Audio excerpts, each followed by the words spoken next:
Hey, what's up, Spartan Nation? Welcome to another episode of the Spartan Nation Podcast with your host here, Matt Lonsberry, and my co-host, Aiden Mulcrone. So this is our first podcast in a couple of weeks. I made the executive decision last week to not have a podcast. Just wasn't a whole lot going on, and frankly, I just wasn't really up to to going on and trying to create a show out of not much information. But we have some big news today to talk about concerning A.J. Hoggard and Jaden Akins and the NBA draft. And we're also going to get into some football talk. Michigan State's got a huge recruiting month coming up in June, and also some TV news with some start times and where games are going to be broadcast, and we're gonna talk about that a little bit too. So as always, feel free to drop some questions in the comments, and we will answer as many of those as possible. And with that, we'll get started with the basketball talk. So around noon today, AJ Hoggard and Jaden Akins both confirmed that they were withdrawing from the NBA draft and returning to Michigan State for the 2023-24 season. I think this was expected news, but good news nonetheless, and it really does set up Michigan State for a potential Big Ten championship and or national championship run next season. Aiden, just your initial thoughts on AJ and Jaden coming back. Yeah, I mean, I don't think either one of us was really surprised that they were both coming back. I think this was news that we both expected, but again, just kind of the reassurance that they are coming back kind of puts the cap on, the off season for MSU. It doesn't look like they're going to be dipping into the transfer portal for anything else. The roster is pretty much full, and they're kind of moving towards that Final Four, Big Ten championship kind of, or national championship kind of aspirations and run. I know the betting odds were released today, and MSU had probably one. I didn't check the other teams, but my guess is MSU had one of the highest odds to win the national championship at the moment. Right. Yeah, and I know I've been. It's funny, like looking at like the bracketology stuff from June Lenardi in May or April is kind of silly, but at the same time, when he kind of updates those, I do kind of check on those and look just to see where he's projecting. And Michigan State's been on the one line quite a bit this off season. I don't know if I just updated it maybe a couple days ago, and I didn't check it that one yet. But they're expected to be a one or seed just based on how the roster looks right now. And you're returning 5 of your 6 leading scorers from a year ago. I think it's maybe even like 7 or 6 of 8 of your like top minutes players are coming back. Obviously, the exception being Joy Hauser and Pierre Brooks. So that's a ton of experience coming back for Michigan State. And then you add in that recruiting class that fans and even us in the media are kind of chomping at the bit to like get our first look at in a Spartan uniform. And this team is just loaded. I think one of the biggest issues last year and the years previous was just the lack of depth that Michigan State had. They had some solid. Their starting lineups were solid, but they just did not have a whole lot on the bench. I mean, they're going to go 11 deep, I think, next year and be pretty comfortable. So that's huge. It's going to be less wear and tear on guys' bodies as the season goes on. And that was a big issue this last year with Hall getting hurt Malik Hall getting hurt after 4 games. Akins coming off of that foot surgery. He plays 4 games, and then he has to shut it down for a little while to let the foot heal a little bit, or at least adjust to the grind of the season. And so he really wasn't. I wrote a story about this development earlier today, and in that story I wrote the fact that AJ, or not AJ, but Jaden. It took at least half the season, if not more, for him to really get in like game shape, because for 8 weeks before the season, he wasn't able to condition and things like that. Not the stuff you normally do going into a season. And then he plays 4 games and has to restart the conditioning process over again because then he's sidelined. So I really think Jaden Akins could take another big step this season after a pretty sizable step between his freshman and sophomore years. And yeah, I know Michigan State's getting a lot of hype right now, and something that can make people nervous, over too high of expectations. But I just think it's justified at this point with what they're going to have on the roster. Yeah, definitely. I mean, going back to what you're saying about playing 11 guys deep, I mean, that's something that we knew that people who watch MSU over the years are very familiar with, and that's something that is common amongst Izzo teams is going 9, 10 deep Right. in the bench, and we didn't have MSU didn't have that the last 2 years, or almost you could say 3 years. They didn't really have that. So having that back, I think that's something that people are definitely looking forward to. I mean, obviously, as the season goes on, whether it's injuries or just competition and guys emerging at the end of the season, it eventually narrows down to a more like 8 guys kind of towards March. But yeah, that's something we're gonna see. I did see a question up there about with Hoggard and Akins coming back and Booker and Fears, is this a championship or bust for MSU? Honestly, I think for MSU fans, it may feel like it just because, Izzo is, trying to get his second. And I think people are really like keying in on that about, is he going to retire if he gets his second, or, when is he going to retire, or when is he going to get his second national championship? I really don't feel that way. I think Michigan State, they made the second weekend this year for the first time since 2019. So I really think a Final Four would definitely be a step in the right direction, but it does feel like with this experienced team and the amount of depth and the amount of talent coming in this freshman class. I know this question didn't even mention Cohen Carr, who I think Right. we're both high on. Um, yeah, I mean it does feel like that, but I mean, as all MSU fans know, March is unpredictable and Yeah. very crazy. So Yeah. Just look at this last year. yeah, exactly. So, I mean, March is super unpredictable. So, I mean, if you have aspirations of championship or bust, I mean, that's how you feel. But I think that's not really going to define MSU this season. Yeah, well, first off, I want to thank Cameron for the question because he is one of those listeners who's kind of been with us through this whole thing, and he's a pretty routine listener, so we appreciate that, and we appreciate the question. Um, as kind of a personal, I don't want to say preference, but just kind of mindset, I've never really liked the championship or bust mindset, just because national championships are hard. Like those are hard to win. Like there's one every year for a reason, at least at the highest level. So I think anytime you go into a season with that kind of expectation, you're setting yourself up for disappointment. Um, unless you're Alabama football in the 2010s where you're winning one every other year, it seems like.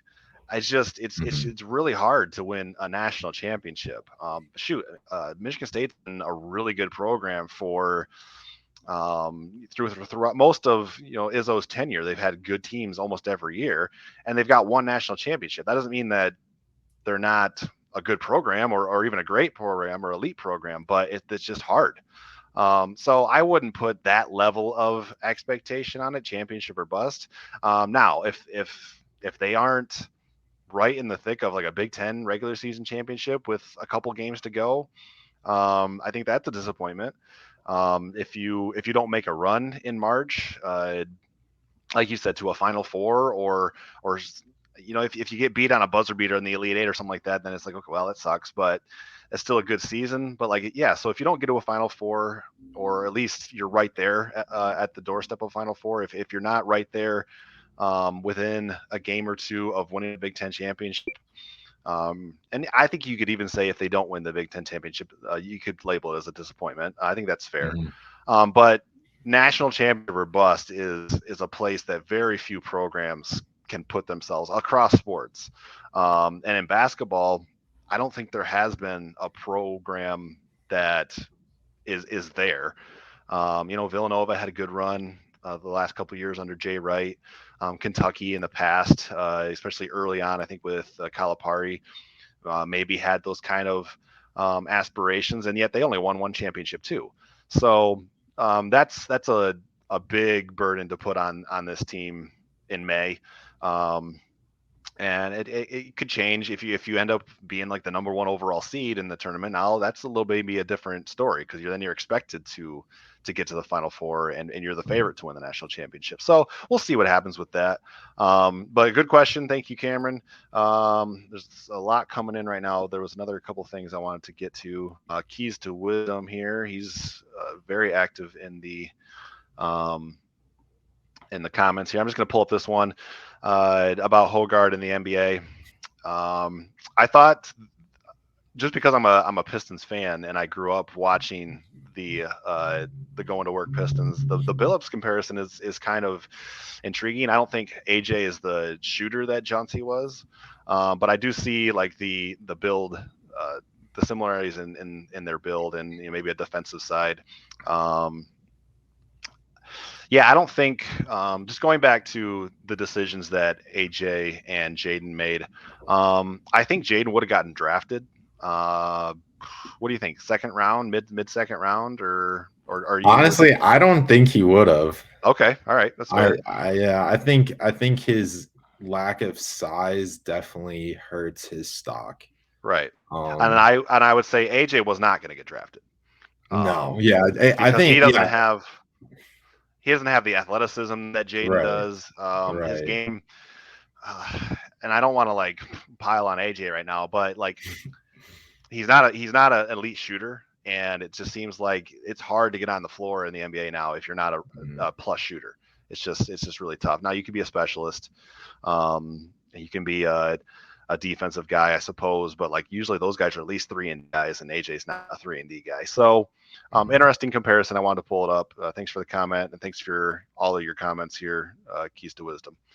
And then just another comment from Michael about the versatility of Michigan State's lineup, and I think he hits the nail on the head right there. I mean, you got, last year they trotted out like a 3-guard lineup with AJ, Tyson, Jaden Akins, and then you had Joey Hauser at the 4 and Sissoko at the 5. It's going to be interesting to see what Izzo does with the starting lineup. With this recruiting class coming in, because everybody kind of expects Xavier Booker, the number, I don't know what he ended up being, like, but a top 10 or top 15 player. Everybody kind of expects him to kind of be inserted into the starting lineup. He might be. He very well could be. I just think just his build and the fact that he's a small forward, I would almost lean towards Cohen Carr being the freshman who starts. At least if there was going to be a freshman who starts, I think I would lean towards him. That's just kind of my gut feeling. I could be wrong. But you mentioned Cohen earlier too. So yeah, talk about the versatility and the different lineups that Michigan State can trot out there this year, Aiden. Yeah, obviously we know we're very familiar with Big Ten kind of style play. You think about a team like Purdue, who they just put Zach Edey out there, or whatever 7'2" guy they have that year, and they're just kind of big and take up space. And MSU is never really, in the last probably 5 years, they really haven't had that guy. They've had guys like Tillman, who were 6'8" and were strong, but didn't really have a lot of size in terms of being like 7 feet tall. So I think Booker does bring that aspect that they haven't really had in a while. Sissoko's still only 6'9". You can play Booker though at the 4. I think a lot of people make the comparison to Jaren Jackson. So I think that in that sense, there's versatility. I know, Xavier Tillman was kind of brought in as a recruit to play the 4 and ended up being a 5. So I think, Izzo's very familiar with, getting players to size up in a sense. Same thing with Cohen Carr. He's probably gonna play majority of his time at the 4 instead of the 3. Norman's probably going to be playing more of a 3 role than a 2. I Yeah. think, I don't know how much he's going to play this year, but further down the line, with in the next few years, he's going to be like that. I'll be interested to see where Fears plays, especially with Walker, Holloman, and Hoggard. Right. And Um, yeah, Jaden and Akins. Akins, you can really Yeah. throw him in there. So that's definitely very interesting, but you do have a lot of different looks that you can throw at teams, and style makes matchups, Mm. especially for the tournament. So maybe in the Big Ten, you might not see a ton of different styles. You might see them go to a few, key lineups just because they're playing the same style of ball for all the Big Ten teams or majority of them. But the non-conference will be very telling, especially in December. Of that rotation might be narrowed down a little bit. They might learn something about one of these new guys and in terms of fit with and chemistry with their teammates. So I think that's something definitely to look out for and will definitely be useful going into March. Yeah. You mentioned the guards and just how deep Michigan State is going to be at in the backcourt this year. Izzo is almost exclusively a man-to-man defensive coach. He will use zone occasionally in like a very specific or special situation, but mostly it's going to be man-to-man. I just had this thought with as deep as they can go now at the guard. If Fears is what we expect him to be as a 5-star, and now Trey Holloman got some experience last year and has some ways to go on the offensive end, but was pretty good defensively as a true Mhm. freshman last year. Got maybe fouled a little more often than you would like, but that's a freshman kind of learning the ropes still. But as good as he is defensively, I just kind of had this thought. I wonder if Izzo will utilize any more like pressure, like maybe even a full court pressure from his guards. Because if you rotate guys, AJ, Tyson, especially like Tyson and Akins at the start, and then if those three are starting again next year, and AJ's probably playing again, is probably going your opponent's small forward because he's the bigger of the three, and so you put a little pressure with Akins and Tyson, maybe like 3/4 court pressure, and then you can rotate in Jeremy Fears and Trey Holloman too to keep legs fresh. Like I like that idea. Like maybe I should call up Izzo and give him my thoughts. But just as a basketball, I help my dad coach basketball, and so that my wheels are kind of turning right now with that. I love that idea to just get a little bit more pressure in the backcourt and see if Michigan State can speed up the game a little bit, get some easy buckets in transition off turnovers. Turnovers have been an issue for them at last, going back, quite a few years now. Like let's put the shoe on the other foot and speed other teams up. So I like that. I'm just interested to see if he'll do anything like that once the season kind of, because you got to get Fears acclimated with the college game a little bit. Mhm. You got that with Trey last year, but there's another step you got to take. So I think there's a lot of going back to that versatility. There's just a lot of options that Izzo's going to have with this roster. There was one comment that I wanted to get to from Keys to Wisdom about Booker.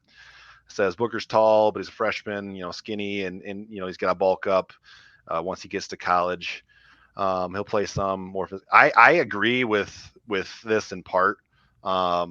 I don't know that, and again, I'm not trying to get people to pull out the pitchforks or anything, but like I don't know that it's going to take some time. I think for Booker to adjust to the college game because he does have a slight frame.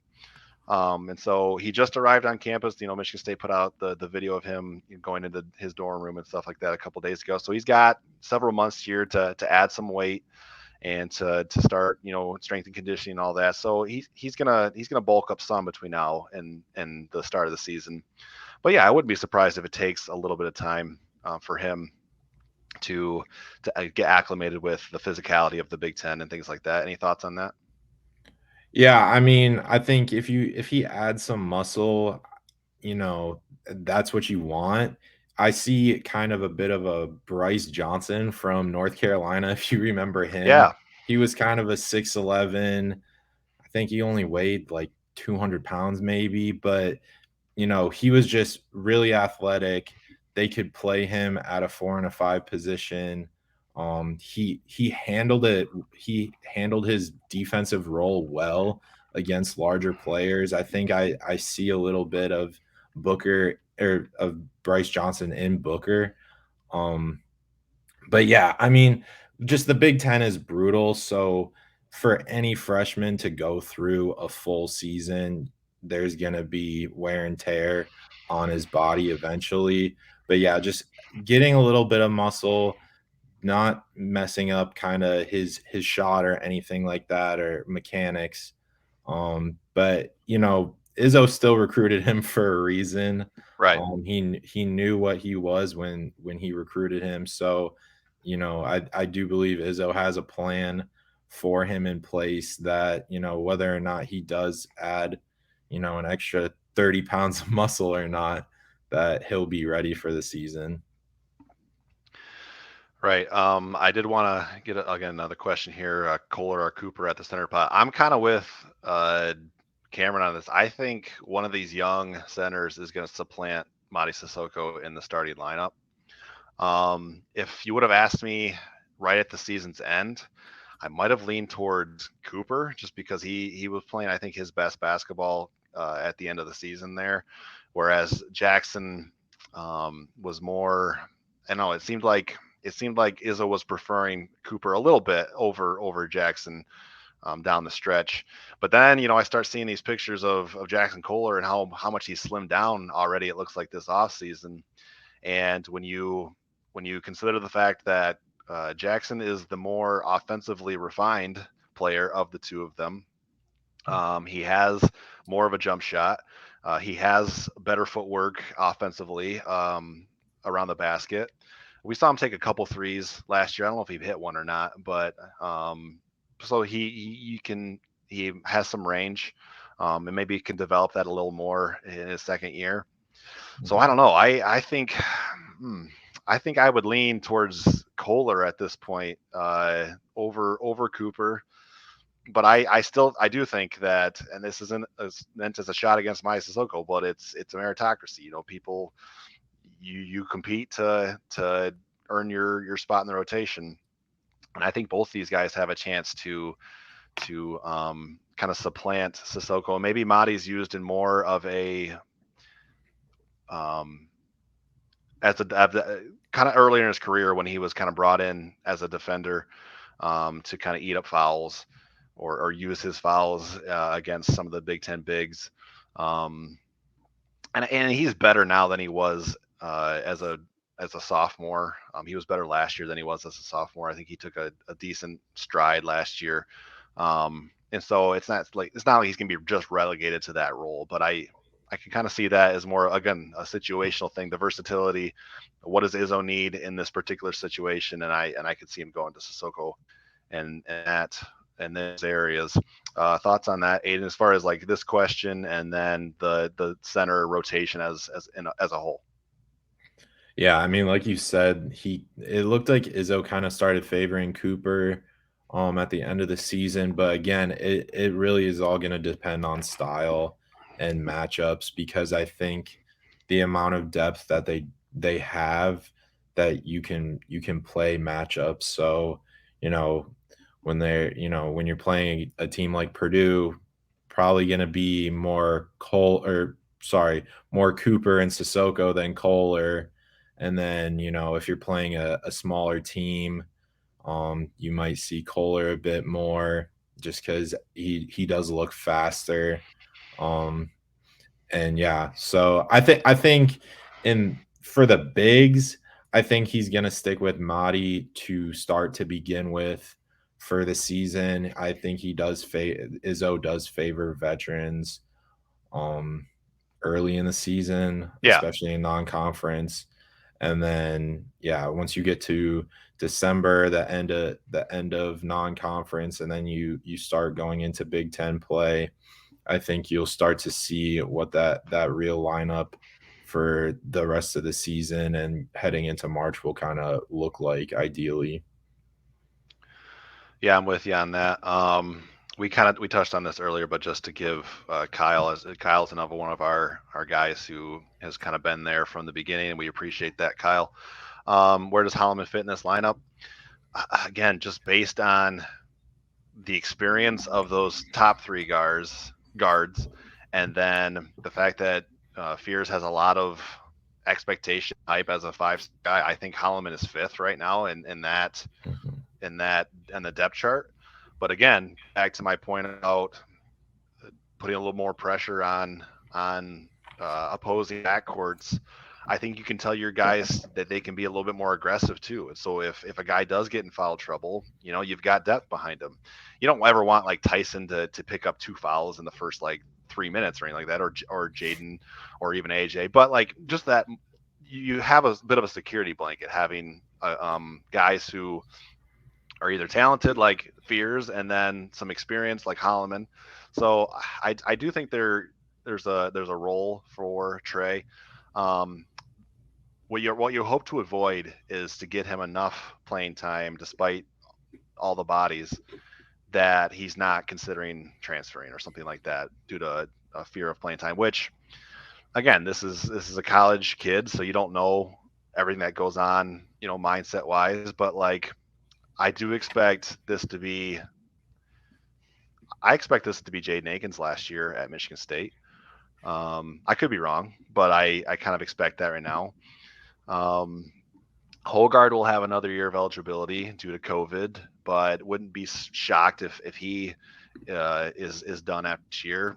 I think this is Tyson's last year at Michigan State. So if you're Trey Holloman and you've got to take less minutes this year, but you still have a role, and then you look ahead and you could be a starter in your junior and senior seasons potentially. So um, yeah, we'll see what happens with that, but yeah, you just got to keep trying to work him in and keep him. It's a balancing act if you're a head coach now with the transfer era, that you've got to keep people happy. You've got to recruit your own roster.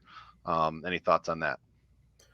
Yeah, I mean, you looked at the jump that Tyson made in his second year here and the confidence that he really built up at the end of the season.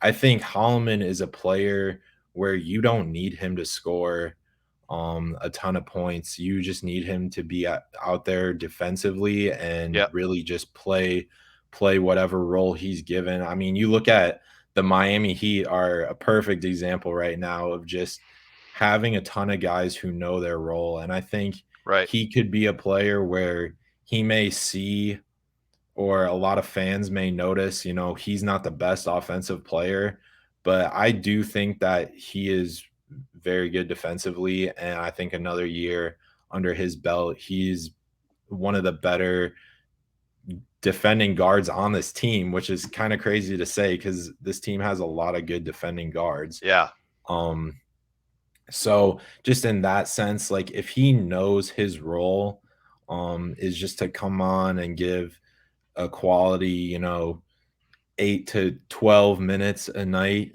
and just be like a pain in the side of whoever they play defensively, I think you could see him playing, that 8 to 12 minutes pretty consistently over the season.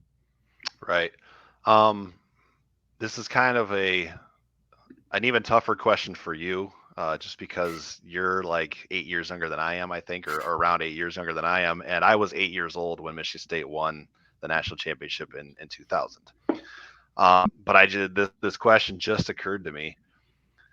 Does this is this team Izzo's like deepest or potentially best team since that national championship team? Trying to think of other rosters that had this kind of like depth and then talent on the top.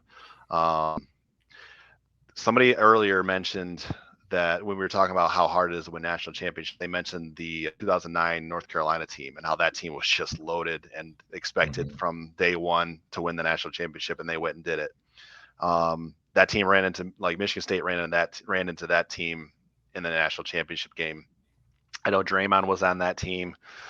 I should have like pulled this up before I broached the question, but I know Kalen Lucas was oh starting. yeah, It was, and he yeah, Lucas Suton. was Lucas was one of Izzo's better guard or best point guards, post Mateen. I'm gonna pull it up right now. Who else was on that Yeah. roster? I'm trying to think. I mean, I think in recent years that I can remember, I know the 2016 team that lost to Middle Tennessee. I know that, obviously that was a massive heartbreak for MSU fans, but I think that team was fairly deep with freshman Deontay Davis. You had Matt Costello still, I think, or was he? Yeah, I think they still had him. Costello, Valentine. That was Valentine's National Player of the Year. Aaron Harris, McQuaid was a freshman. That for Bryn Forbes. I'm trying to think. There were a few other guys on that team. But in terms of depth, yeah, really that team is the most recent team I can think of that had, somewhat comparable depth. Right. But yeah, I really don't know how much deeper that team is than this one. I think we're gonna find out in Yeah. Well, November. it's again we're maybe putting a lot of expectation on this roster, but I just after Mhm, watching after watching the way that um, how much better Michigan State was this last year than the previous two seasons. And then you mhm, add this recruiting class. To answer your question, or not answer your question, but that 15-16 Michigan State team had Denzel Valentine. Gavin Schilling was kind of a depth guy who would come in and be that kind of defensive enforcer. Kenny Goins was a shooter, mhm, and a pretty good defender as a forward. Devontae Davis was on that team as a freshman. mhm. Matt McQuaid, um, Tum Tum was on that team as a sophomore. Yeah. Matt Costello was a senior. You were right about that. Bryn Forbes. Yeah, Kyle Arns was a freshman. So yeah, that team had a lot of depth and talent to your point. And then the 09 team, uh, Kalen Lucas, Raymar Morgan, Delvin Rowe, obviously Draymond. Let's see who else was on that team. Corey Lucius was on that team. So Derek Nix was a freshman, so he wasn't like part of the rotation yet. But yeah, that's a pretty good team too. So yeah, I think this roster that we're gonna have in 2023-24 is lines up with those and is comparable to those. So Mhm.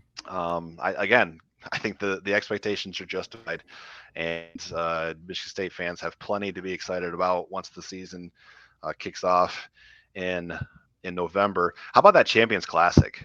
Like they're playing Duke. Duke might be the preseason number one team. State could be a preseason top 10, I think at worst, maybe top five.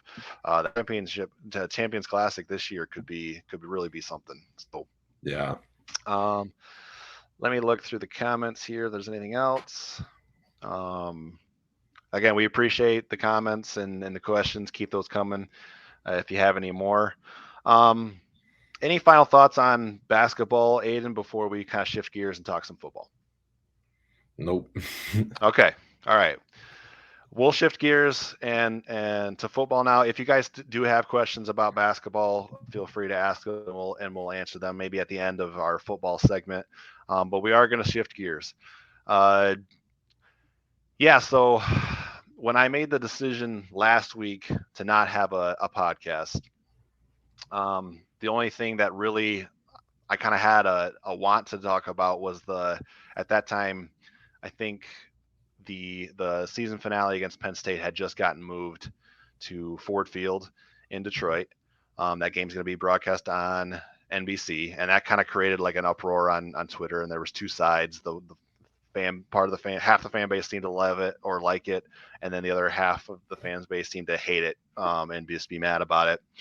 So we're going to talk about that, but the thing I really want to talk about is the news they got today that Michigan State's Week 3 game against Washington is going to be exclusively on Peacock, which is NBC's streaming service.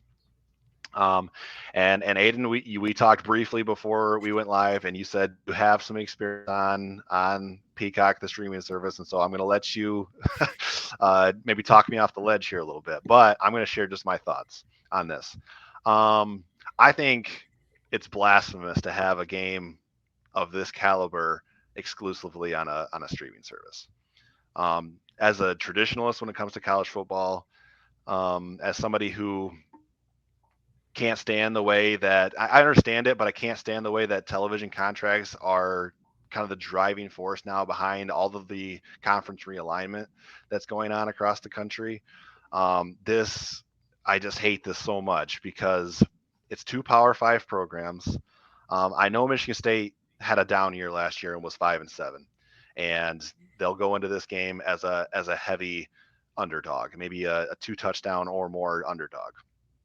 But like Washington's going to be a preseason top 15, maybe top 10 team. This is week 3. Michigan State win their first 2 games. If the sky will fall if Michigan State doesn't win their first 2 games, so they're going to be 2-0. I don't know who Washington plays in week 1 and 2, but I expect them to be 2-0 going into that game. And just the fact that it's not going to be on a local cable network, and I don't know, NBC is going to broadcast Syracuse at Purdue at 7:30 that night. And so part of me is like, why is Syracuse Purdue going to be on NBC and yet this game is going to be on Peacock? I wonder if it's because Michigan State already has 2 scheduled night games on NBC later in the year. They're going to go to Ohio State in week 11 and play at night. And then the game against Penn State at Ford Field is going to be a night kickoff on a Friday. And so is that a Michigan State thing where they didn't want to play a third night game? Is that NBC not wanting to have Michigan State in their primetime slot 3 times? I don't know. But I saw this and I was mad. I was just mad. So me off the list. I mean, what's your? I guess I'll just say that opinion on this, Aiden. Yeah, I mean, it definitely is aggravating that it's not, on cable or just public TV. You would hope that a game like this would be on, NBC or at the worst, like, ESPN2 or something Right. like that. But yeah, the fact that it's on a streaming service is definitely annoying. I've used Peacock. I think if anyone else who watches like Premier League soccer uses it, it's not a bad service. Honestly, I like it more. I've had fewer problems with Peacock than I have with ESPN streaming and like watching like TNT or like CBS Sports or anything like that. I've had probably the fewest problems with that, but again, it is annoying that it's not on that it's not live television, that you have to stream it. I think, and you talked about how they already had 2 night games. Honestly, I wouldn't really count the Penn State game just because it's on a Friday. Yeah. And that it's the fact that it's not on a Saturday. I think if that was the deciding factor, I think that's kind of lame. The fact that they were like, oh yeah, we're not going to give MSU 3 night games, even though one of them's, a Friday night where they're the only game on or one of the only games on and not Saturday. And yeah, the fact that Purdue Syracuse is on NBC that night is a little annoying because when you think of, games on ESPN Plus or, Big Ten Plus or like Peacock, you think of like Rutgers playing Charlotte or something like that. You don't think of 2 Power 5 teams one of which is going to be ranked. So yeah, Right. I think it is a little absurd. And yeah, yeah, Penix is a Heisman candidate too. And I looked the schedule up. Washington week 1 is Boise State and week 2 is against Tulsa. So they're gonna be 2-0 coming into East Lansing week 3. So yeah, it is a little absurd. It is absurd. Absurd is a great word. I wrote an article today about it. And I use blasphemous because it's just like, again, going back to that. Just I'm a college football purist, and like, why is this Mhm. game? I have to think it doesn't make sense to me that Purdue Syracuse is on at 7:30 unless that had something to do with the fact that somebody didn't want to play a night game that night, either on Michigan State or Washington side. I don't even know how much say they have in those type of things. But it's just I don't get it. I don't get why that game is Mhm. on a streaming service only. Um, and yeah, to your point, Michael Penix Jr. is a pre-Heisman candidate, and so that kind of takes a lot of. I mean, again, it's September, and most people win the Heisman in November, and so is it going to impact his candidacy? Probably not, but I'll still use it as ammunition to call this out because it fits my narrative. But yeah, I don't like this at all. Don't like the trend towards of sports towards streaming services. And again, maybe I'm showing my age. I'm going to be 31 in 2 weeks. I'm not like old man yells at cloud or anything like that. But like, still, it still bothers me that some of these games are going to be on streaming service. One time I watched a game on Peacock. I think it was Notre Dame was on there, maybe Navy or somebody they were playing. And my best Notre Dame fan. And so we watched the game, I think, on Peacock together. And it's good to hear now from you who has watched games on Peacock that it sounds like it's a good product on there at least. Mhm. Um, so that's good to hear. That's not my biggest point though. My biggest point is just No, like I just get it. the lack of access for the vast majority of Michigan State fans. It seems like. I mean, like unless The Office is huge in East Lansing and they love to go to Peacock to watch The Office. I don't know, but it just bothers me as a college football fan that this game was relegated to. And I looked at the schedule. I'm going to Mhm. pull it up right now. It's not a very loaded schedule of college football. Um, let's see here. Florida State, Boston College is going to be on ABC, and I understand that ESPN didn't have any access to this game because the Big Ten and ESPN are no longer Yeah. television partners, and ABC is part of the same network that owns ESPN. So, but Boston College, Florida State is on ABC. Um, see, LSU, Mississippi State, that's SEC, so they're going to be on ESPN. Penn State, Illinois is on Fox, and that's kind of. I think I would lean towards Michigan State, Washington being a bigger game than Penn State, Illinois, but I at least understand the argument for the other game. I'm assuming Fox had first choice this week, and they chose Penn State, Illinois for their big noon kickoff. Mhm. Illinois won 9 games, I think, last year, and so that's kind of an ascending team under Brett Bielema. Obviously, Penn State has high expectations for next year, probably going to be a preseason top 10 team. So I get that selection. That makes sense to me. Um, so that one I get. Um, Big Ten Network's going to carry Louisville, Indiana at noon, and I'm sure Big Ten Network had the last like when they sit down and television broadcasters get to choose which games they want. I'm sure Big Ten Network is like the last pick in the rotation. Um, Mhm. so I get that, but I would rather watch this game on if I wasn't going to be there, which I am because I'm fortunate enough to have this job. And you'll be there too, Aiden. I'm assuming. Right. So Yeah. it doesn't affect us. But if I was a fan, I would rather just watch this on Big Ten Network than to subscribe to Peacock. What else is going on that week?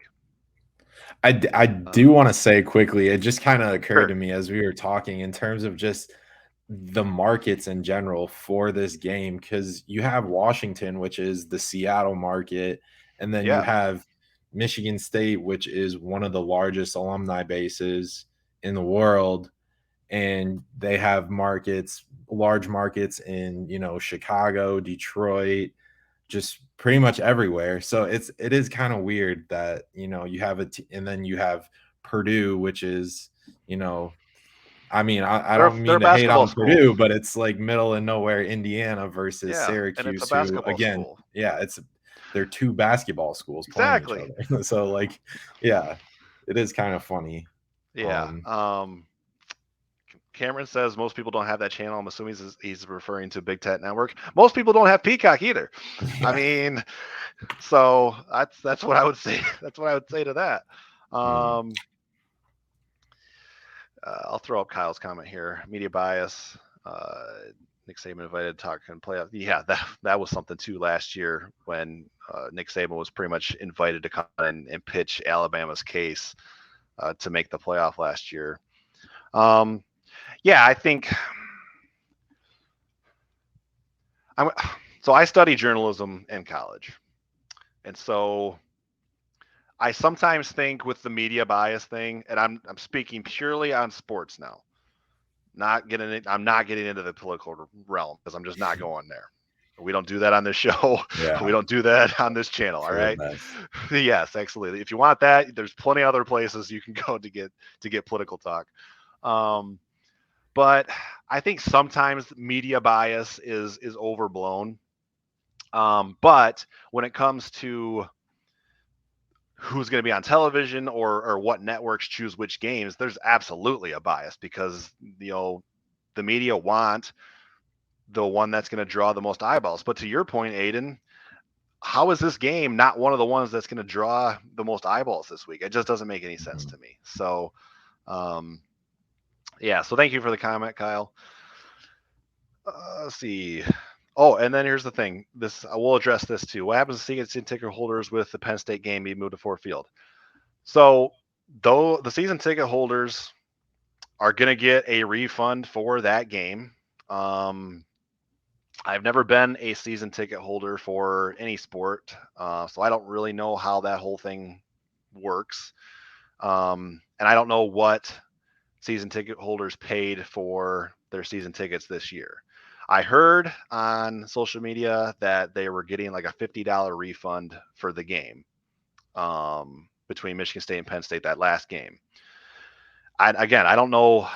I don't know what the price is, if it's like 450 a season or something like that, or but if I was a season ticket holder, I would be pretty upset if I was getting $50. I think it's like $450. I could be wrong on that. If somebody's a season ticket holder in the comments and can correct me on that, please do so.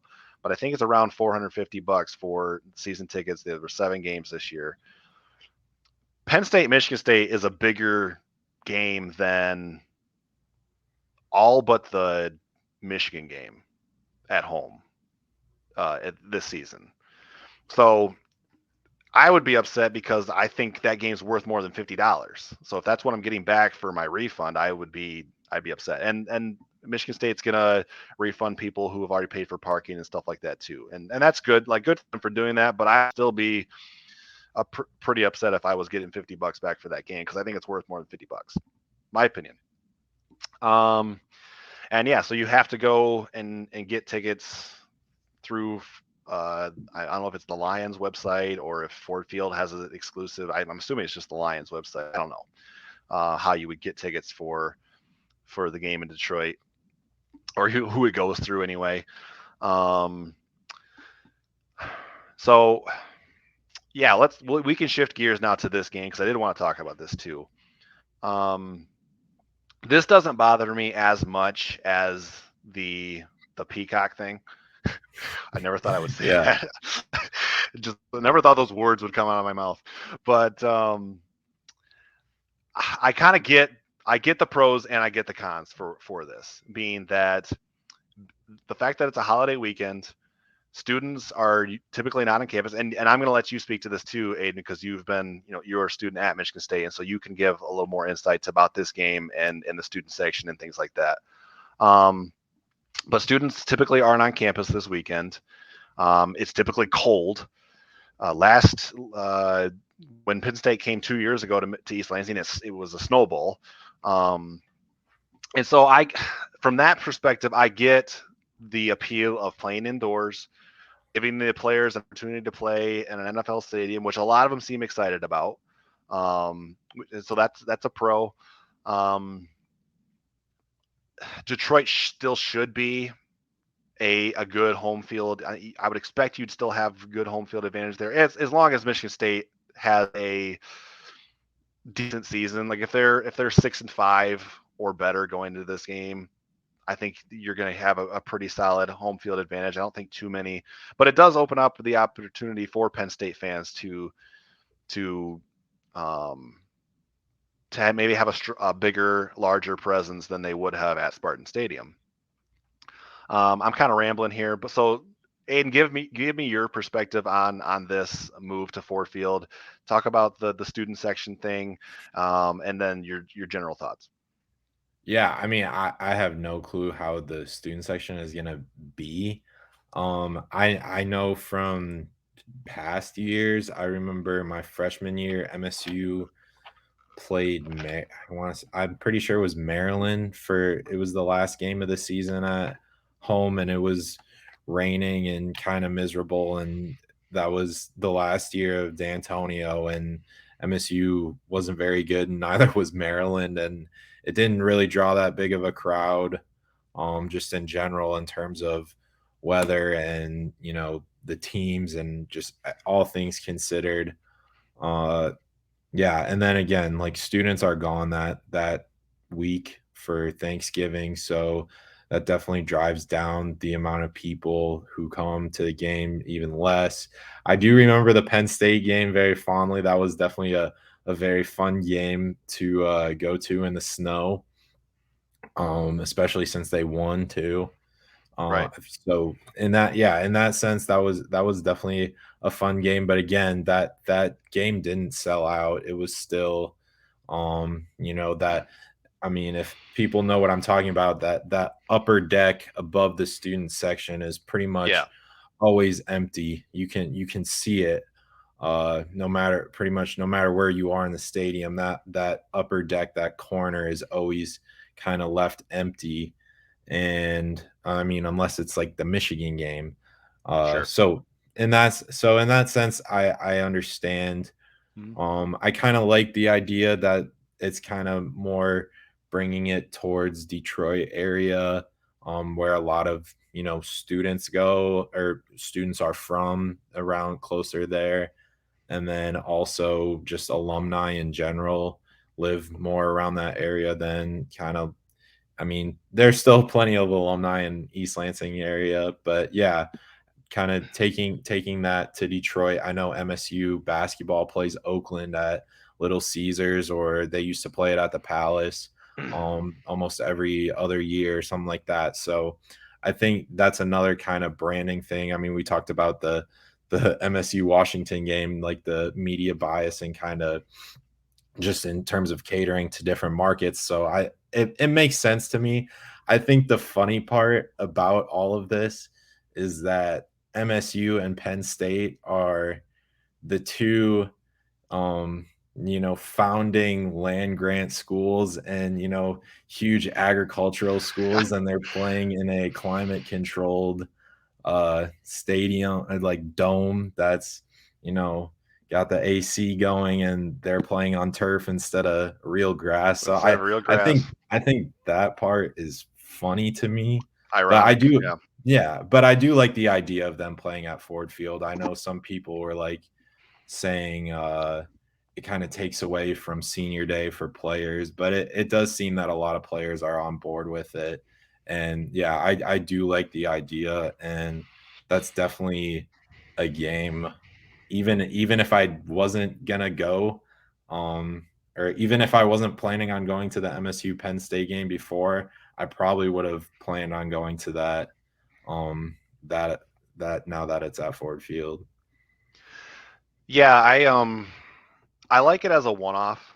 I'm cool with it as like a one time thing, or at least like once every how many years. I don't want it to be an every year thing, um, because I just again going back to the traditionalist that I am when it comes to college football. I like games on campus. It's just I think Hmm. that's where games belong. Yeah. But I do.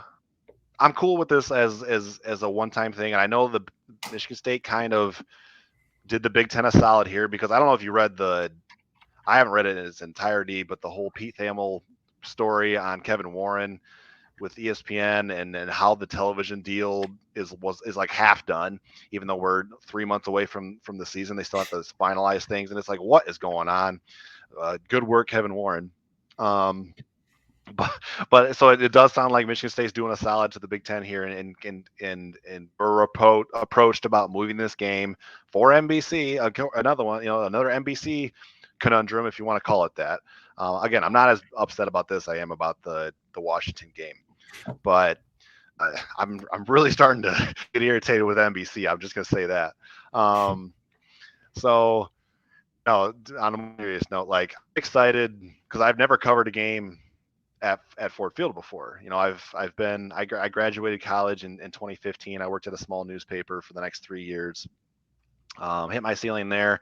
Worked in a warehouse for the 3 years after that, and then I kind of got a break and got my foot in the door um, in this field covering college athletics, and made my way eventually to the position I'm in now, and I'm thankful for it. And Ford Field's going to be one of those that I get to check off the list of venues that I've covered a game at. So that'll be cool for me, and I'm excited about that. Hmm. So again, as a one time thing, it didn't bother me that much. I get the frustration from the uh, season ticket holders if that they paid a price for the season tickets when they expected this game to be included. You can get a refund, but that might change your decision to buy season tickets if you know this game is going to be a part of it. So I get that frustration. Um, some people have said I want to get your perspective on this too because um, you follow recruiting semi regularly, and I've heard the argument that this could help Michigan State in recruiting the Detroit area. My gut or first instinct would be they're already recruiting Detroit. Like Detroit's just up the road. Um, I don't think it helps that much with Detroit recruiting. If anything, I think it may help Penn State recruit in Detroit a little bit better, and they already recruit Detroit pretty well. So, what are your thoughts on that?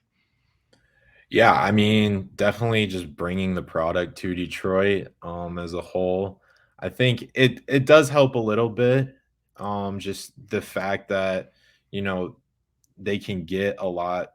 I mean, I don't know how they're gonna manage the recruiting and kind of how they would manage, of taking a visit um, to Ford Field or going to see a game at Ford Field. I don't know how they would manage that in terms of recruiting, but yeah, definitely bringing the product closer to Detroit.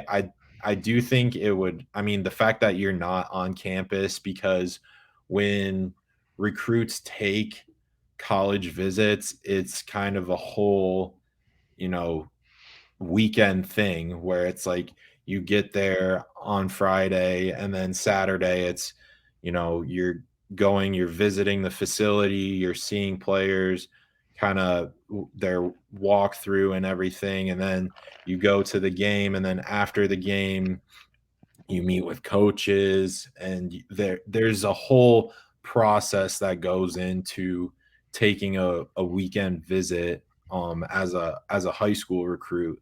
So I wonder what that's going to look like for that weekend. Kind of, I mean, Yeah, obviously it is Thanksgiving, so it would be interesting to see what they would do for the fact that it's on Friday too. So what they would do for Friday, kind of, you know, the day after, and then do they just take them all on a bus to East Lansing, like take a bunch of recruits on a bus to East Lansing after, yeah, or do they get on a plane and go to State College or wherever? So it'll definitely be interesting and kind of yeah, I think we'll see that unravel as when we get there.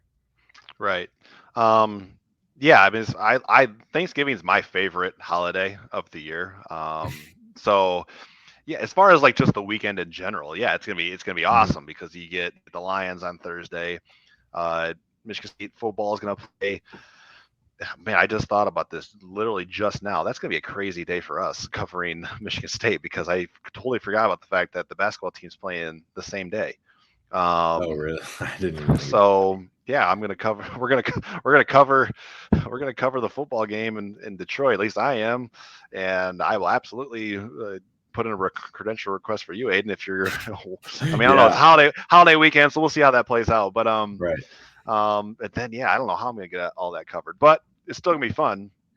And then selfishly, because I'm a college football junkie, because State plays on Friday, I get to watch rivalry Saturday and just enjoy it as a fan, which is Mhm. fun as a college football fan. So I'm not upset about that at all. I'm just speaking generally as far as taking games off campus. I thought your point about the agricultural colleges was funny. Um, gonna throw up this comment. Should be a trade. Penn State can give up a home game and play us in Pittsburgh or Philly. I understand the sentiment, but again, I don't like taking games off of campus. So I joking here. I'm against your proposal, Keys to Wisdom. So oh, I think he might be right. I think Keys to Wisdom is right. I think the basketball game is Thursday after the Lions. I think he's right about that. I haven't even So checked the basketball schedule, so Cameron Cameron threw me I off. can tell Cameron you. threw me off a little bit there, but I think Keys to Wisdom is right, and that we get to watch the Lions, and then Michigan State basketball plays. Yes, because against Arizona, and they're playing in California at some new stadium or Nevada or somewhere over there. And so yeah, they're playing Arizona that day. So thank you for the correction, Keys to Wisdom, and that just put my mind at much more ease because now I can kind of space out my coverage days a little bit better. So you mentioned, and this is just kind of a small point, but you mentioned with Senior Day and not having that at Spartan Stadium. I think you just move it up a week. I think they play Right, Nebraska right. earlier, so just do senior festivities. I would rather see them do, and I don't think they don't bring out the players with and do the whole ceremony before the game anymore, do they? That was the Antonio thing, but I don't think they've done that under Tucker. I honestly don't remember. I thought they did, but maybe I could be not. wrong.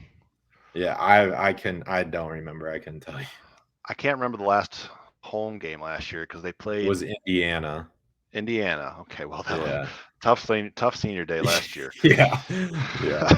Man, but I can't remember if they did. But anyway, that's beside the point. But I think you just move up festivities to that previous home Right. game. I'd rather see them do it at Spartan Stadium than do it in any kind of festivities in Detroit. Um, so again, mixed bag on this, but I'm not up in arms over it. Um, let's see. What am I? Oh, some days with okay, basketball and football. I understand it from a fan's perspective how cool that would be. As a guy who covers the team, and we're a small operation here at Spartan Nation. It's me and Aiden, and that's it. Like that's we got to cover it all. So it doesn't sound that appealing to me as the guy who's got to cover. And I'm kidding. Like I understand how blessed I am to be able to do this for a living, and instead of I worked the 8 to 5 job in the warehouse for the 3 years, and so I understand. Like I don't want to come off cross as somebody who's complaining about the job that I have. I appreciate it, but that being said, I like it out a little bit. So um, I thought we would touch on recruiting a little bit. I know we're over an hour here, and so we won't spend a ton of time on this. But just to kind of put a cap on this, Aiden, June is a huge month for Michigan State when it comes to recruiting. You wrote a story about this a while ago. I didn't publish it until a couple days ago, but just about the guys that Michigan State's going to have on campus. I think there's like around 30 confirmed visitors But that doesn't even include guys like Jeremiah Beasley, who I think is expected to be on campus at some one of these weekends in June, but he's not like a confirmed visitor. And there's that number is probably gonna grow to be over 40 by the time the month of June's over.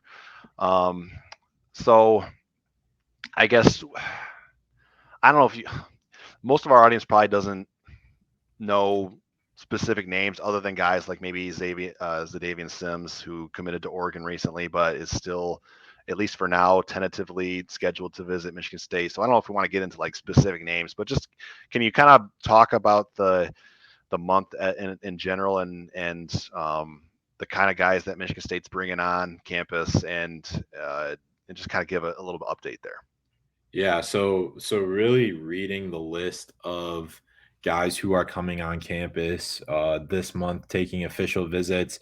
So I can't remember the number of blue chip recruits that were coming, but it was over 20, which is down from last year. But last year they definitely hit the recruiting trail very hard and brought a lot of guys that not many people expected Yeah, to come. they swung for the fences last Yeah. year. So this year it's a little more controlled. Um, this weekend specifically, so starting Friday, they got 8 4-star recruits coming on campus. Zadavian Sims is one of them. Yep. While he is committed to Oregon, Jalen Thompson, who's currently committed to MSU, is another one. So really just going through this list, it seems to be there's a lot of skill players. So there's a lot of wide receivers, cornerbacks, kind of linebackers, running backs on this list. Last year, that recruiting class, MSU hit the defensive line hard, Mm-hmm. won some key recruiting battles by Job, Andrew DePape, Jalen Thompson.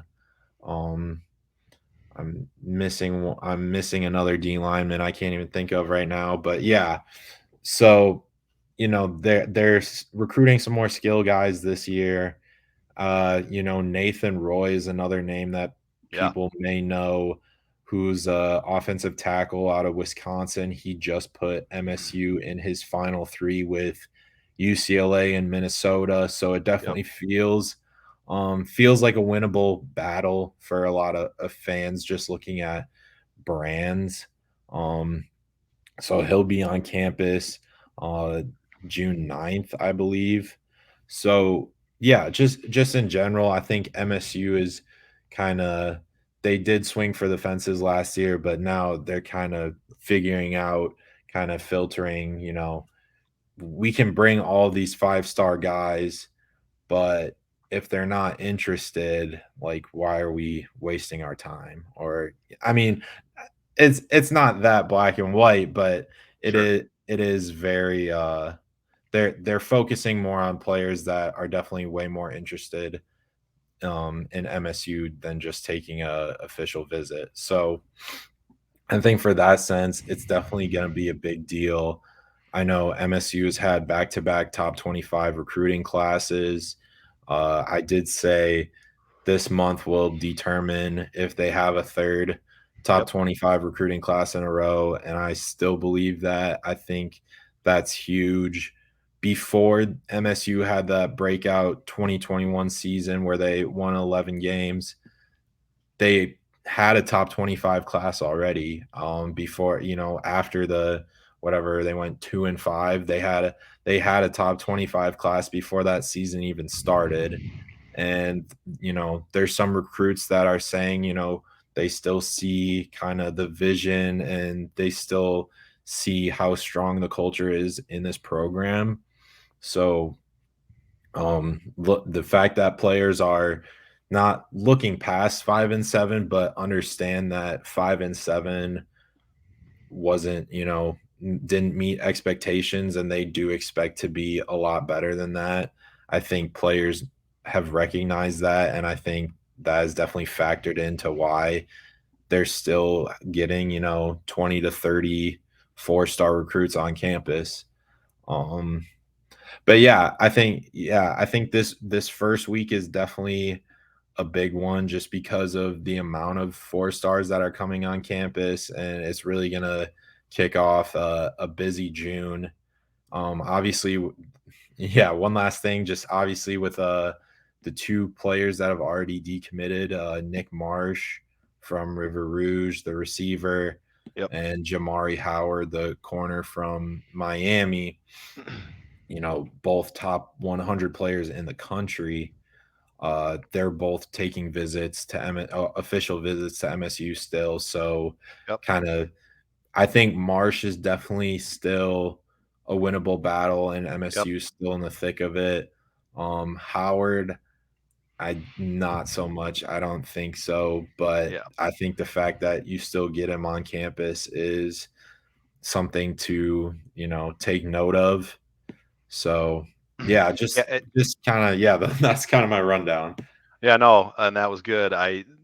But it gives with Howard. I do think it's a long shot to bring him back into Mhm. the class, just because it was a surprise when he committed in the first place. Right. Um, but it does give at least Jim Salgado, the new cornerbacks coach, it gives him a chance to get in the room with him and Mhm. draw things up on the board and interact. And so you have a shot. That you Right. have you have a legit sit down chance to convince him to, hey, you committed here for a reason, and kind of maybe bring him in the fold. Marsh is a big one, just because he's an in-state kid.